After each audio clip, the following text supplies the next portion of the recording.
Salut, Maylin Lee a 13 ans. Elle va à l'école à Toronto, au Canada, où sa famille a déménagé depuis la Chine. Ici, ils continuent d'honorer les traditions de leurs ancêtres, qui demandent aux enfants d'être reconnaissants envers leurs parents et de leur obéir en tout. Mais Maylin n'est pas commune. Elle parvient à être une fille exemplaire tout en étant secrètement fan de musique moderne. Elle discute même des garçons avec ses meilleurs amis. Cependant, sa vie est sur le point de changer radicalement, et pas de la manière dont elle s'y attend. Car les légendes familiales sur les pandas roux s'avèrent ne pas être des légendes du tout. Mei vient de fêter ses 13 ans et elle est maintenant totalement indépendante. Elle fait ce qu'elle veut, dit ce qu'elle veut et porte ce qu'elle veut. Elle n'a même pas peur d'avoir l'air ridicule en faisant des choses idiotes.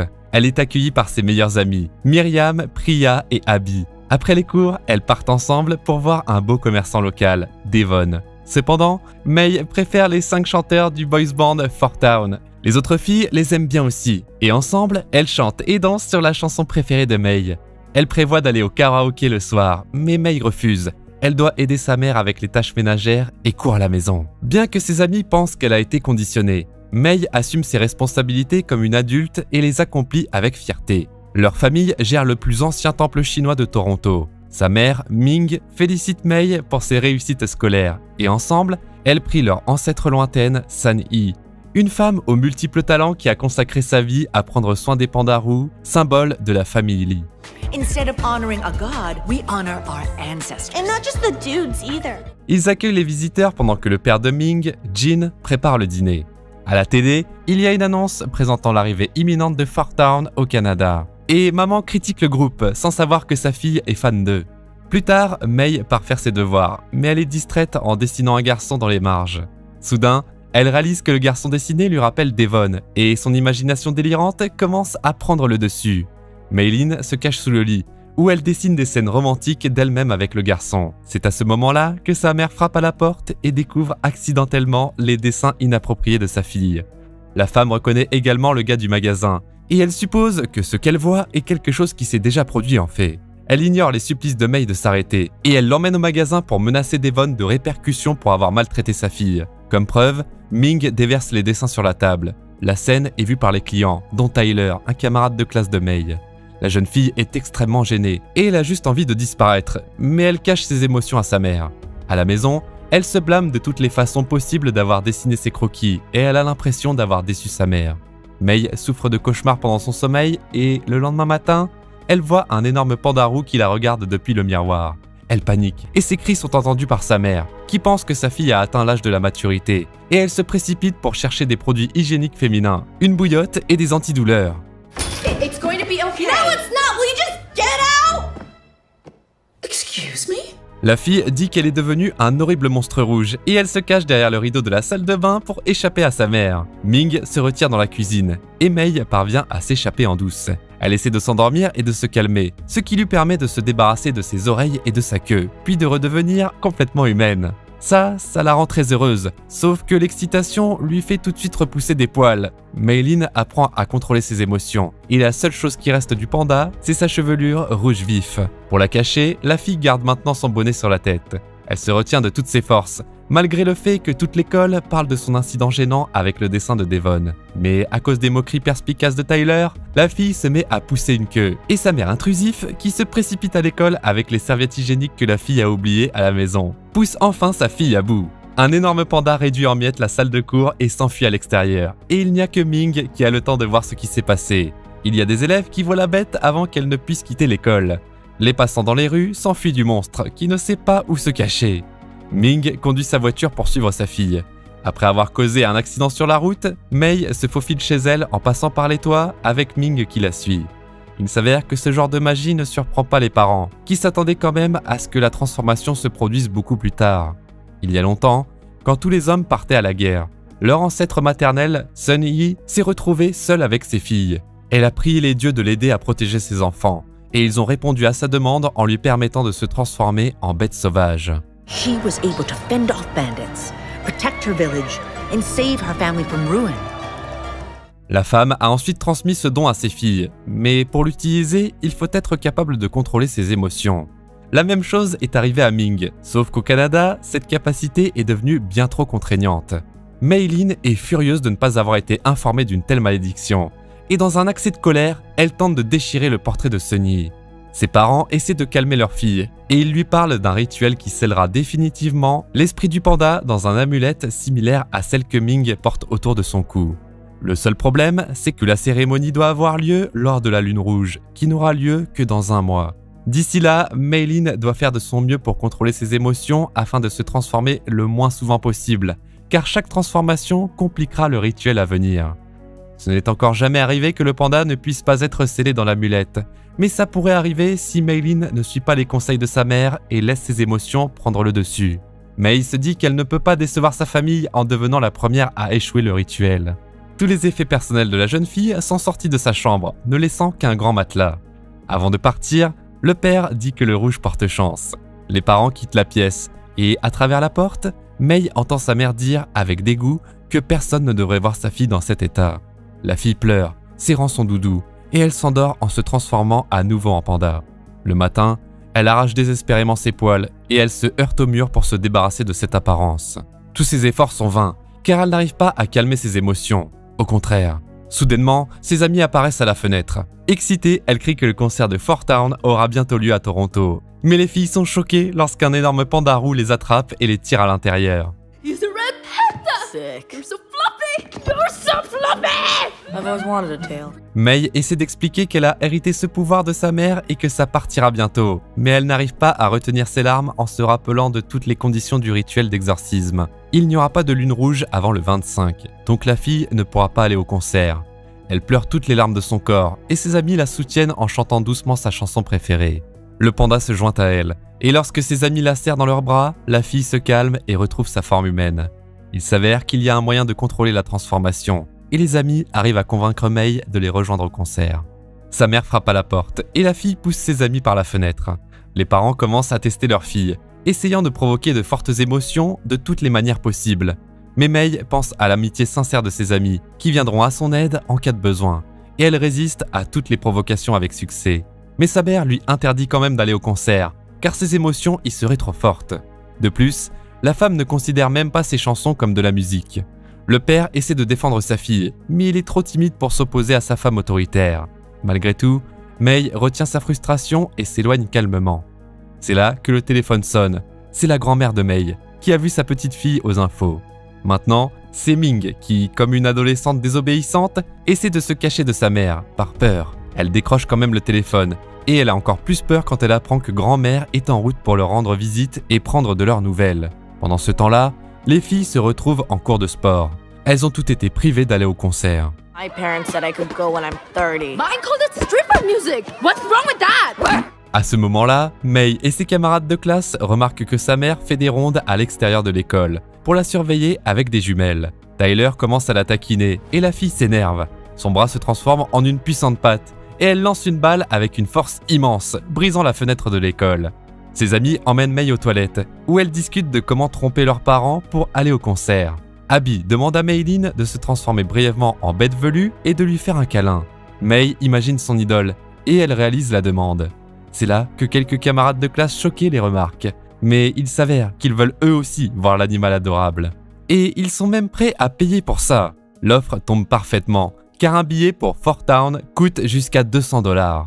Les amis commencent à faire des séances photos avec le panda roux, et même à vendre toutes sortes de souvenirs mignons. Elles cachent leur business à leurs parents en disant qu'elles vont à un club de maths. Meilin trouve de plus en plus facile de se transformer en bête et de redevenir humaine. Et bientôt, il ne reste plus que 100 $ à trouver.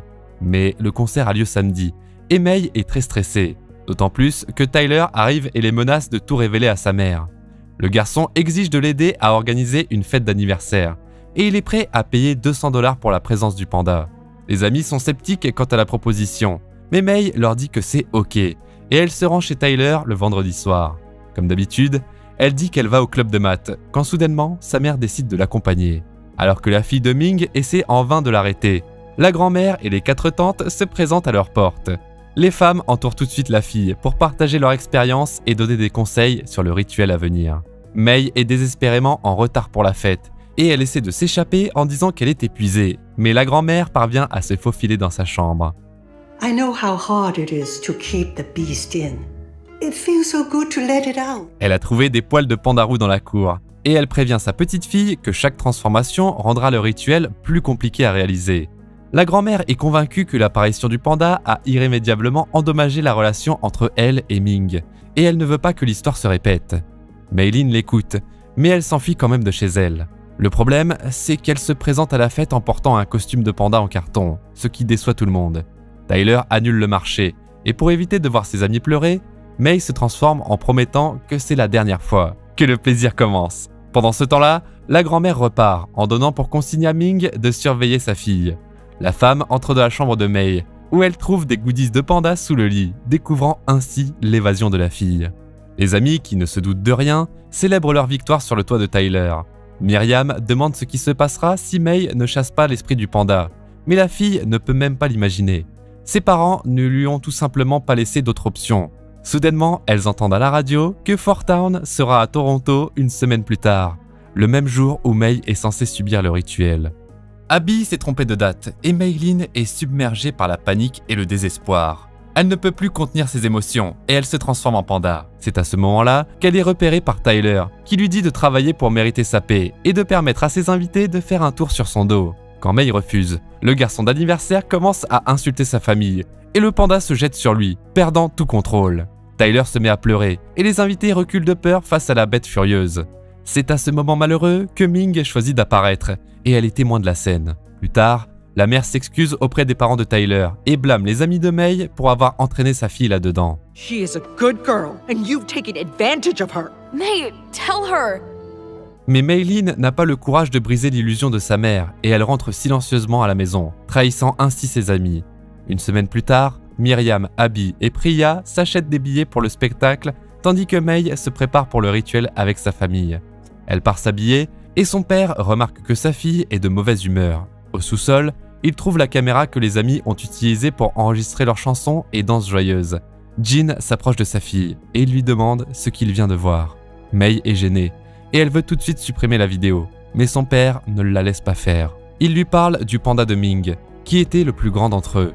L'homme l'a vu se transformer lorsqu'ils ont eu une énorme dispute avec sa grand-mère, car la femme était contre la relation de Jin avec sa fille. Le père dit que même si certains aspects de sa personnalité semblent chaotiques et dangereux, il est toujours possible de vivre en paix avec cela.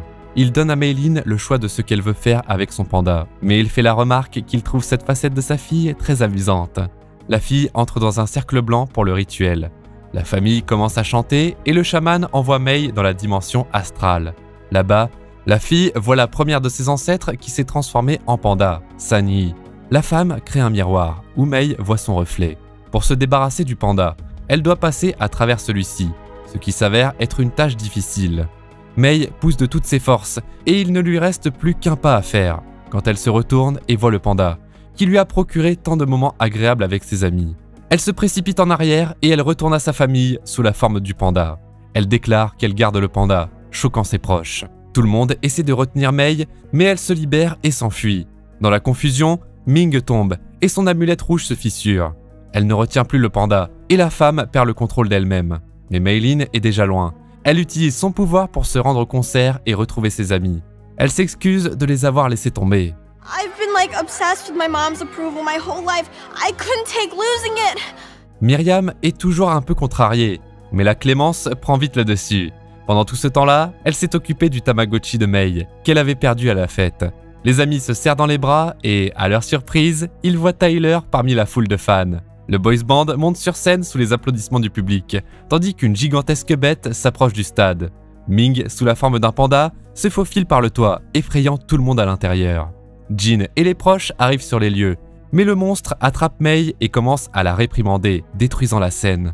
La fille ne supporte pas une autre ingérence dans sa vie, et elle mord sa mère au doigt, se libérant. Elle crie qu'elle aime déjà les garçons et que sa mère ne l'arrêtera pas. I like loud music. I like gyrating. I'm 13. Deal with it. La fille distrait Ming pendant que la famille dessine un cercle au sol et prépare un rituel pour bannir la bête gigantesque. Mei évite toutes les attaques physiques et émotionnelles de sa mère, restant fidèle à elle-même et elle finit par renverser maladroitement le monstre.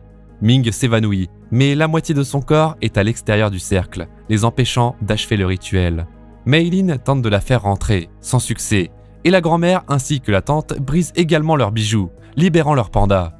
Elle tire Ming à l'intérieur du cercle, et Fartown et les amis de Mei se joignent à eux dans leur champ, ce qui donne suffisamment d'énergie au chaman pour envoyer tous les pandas dans la dimension astrale. Mei retrouve sa mère là-bas, qui a l'apparence de son âge. Ming pleure parce qu'elle a blessé accidentellement sa mère dans un accès de colère. Elle est très fatiguée d'être tout le temps parfaite, tout comme Mei. La fille comprend exactement ce que sa mère ressent, et elle l'encourage. Ensemble, elles se dirigent vers le miroir, où Ming retrouve son apparence de son âge. La grand-mère et les tantes les attendent déjà là-bas, et Ming profite de l'occasion pour demander pardon à sa mère. La grand-mère répond qu'elle n'est pas du tout énervée contre sa fille, et elle dit qu'elle ne cessera jamais de l'aimer. Les femmes entrent une par une dans le portail. Il ne reste plus que Mei, et sa mère l'invite à entrer après elle. Mais Mei a décidé que le panda fait partie intégrante d'elle-même, et elle ne veut pas l'abandonner. La seule chose qui lui fait peur, c'est l'écart qui pourrait se créer dans sa relation avec sa mère si elle fait ce choix. Ming a aussi peur de ça, mais elle sent que Meilin veut rendre tout le monde heureux et qu'elle est trop dure avec elle-même. If I taught you that, I'm sorry. La mère soutient sa fille dans sa décision et elle s'en va. Mei reste avec l'esprit de Sunny, qui l'enlace et la soulève haut dans les airs. Elle touche leur nez sous la lune et Mei retourne chez elle. Mei et Ming continuent à faire des visites guidées au temple, que les gens visitent maintenant avec plus d'enthousiasme, car ils peuvent observer le panda magique et acheter un t-shirt ou une queue en peluche. Sauf que cette fois, ils devront collecter beaucoup plus d'argent pour reconstruire le stade après la pandapocalypse. Meilin sort du temple avec ses amis. Elle a laissé sortir sa bête intérieure et elle ne le regrette pas du tout. Comme toujours, tu peux retrouver le nom du film dans la description de la vidéo. En attendant, dis-nous dans les commentaires quelle aurait été ta relation avec ton côté sauvage intérieur. Et n'oublie pas de t'abonner à la chaîne et de liker la vidéo pour qu'on puisse sortir de nouvelles histoires incroyables, sortant aussi souvent que possible.